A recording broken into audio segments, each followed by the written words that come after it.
એક મહિનો સ્ટોર કરી શકાય તેવી રેગ્યુલર કચોરી કરતાં કંઈક અલગ. જો આ રીતે મગદાળની કોઈન કચોરી મારી આ ટીપ સાથે બનાવીને તો એકદમ ખસ્તા અને ટેસ્ટી બનશે. તો મગદાળની કોઈન કચોરી બનાવવા માટે અહીંયા મેં એક વાસણની અંદર 2 કપ જેટલો મેંદો લીધેલો છે, અડધી ચમચી જેટલા અજમાને મસળીને એડ કરીશું, સ્વાદ પ્રમાણે મીઠું અને 1 મોટી ચમચી ઘી એડ કરીશું. ગરમ પાણી એડ કરીને એકદમ સ્મૂથ લોટ બાંધી લઈશું અને લોટને 15 થી 20 મિનિટ રેસ્ટ આપીશું. 4 થી 5 કલાક માટે મગની ફોતરા વગરની દાળને પલાળીને નિતારી લઈશું. 1 ચમચી તેલની અંદર મગની દાળ, સ્વાદ પ્રમાણે મીઠું, અડધી ચમચી હળદર એડ કરીને સાતળી લઈશું. દાળ સારી રીતે સતળાઈ જાય એટલે 2 ચમચી ચવાણાનો ભૂકો, 1 ચમચી લાલ મરચું પાવડર, આમચૂર પાવડર, ખાંડ, અડધી ચમચી ગરમ મસાલો એડ કરીને મિક્સ કરી લઈશું. એક પેનની અંદર 1 ચમચી વરિયાળી, અડધી ચમચી જીરું, અડધી ચમચી આખા મરી અને અડધી ચમચી જેટલા લવિંગ એડ કરી લઈશું. સૂકા ધાણાને સારી રીતે ગ્રાઇન્ડ કરી લઈશું અને આ મસાલો 3 ચમચી એડ કરી લઈશું. ચપટી એવી કસૂરી મેથીને મસળીને એડ કરીશું. ચપટી ખાવાનો સોડા એડ કરીને મસાલાને સારી રીતે મિક્સ કરી લઈશું. આ મસાલાને ઠંડો કરવો ખૂબ જ જરૂરી છે. હવે લોટને મિક્સ કરીને નાની નાની સાઇઝના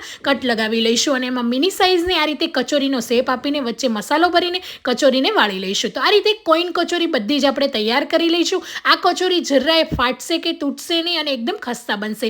તેલને થોડું એવું ગરમ કરીને બધી કચોરી એડ કરી લઈશું અને એકદમ ગોલ્ડન કલર થાય એટલે પલટાવી લઈશું. તો આપણી ખસ્તા કોઈન કચોરી તૈયાર છે.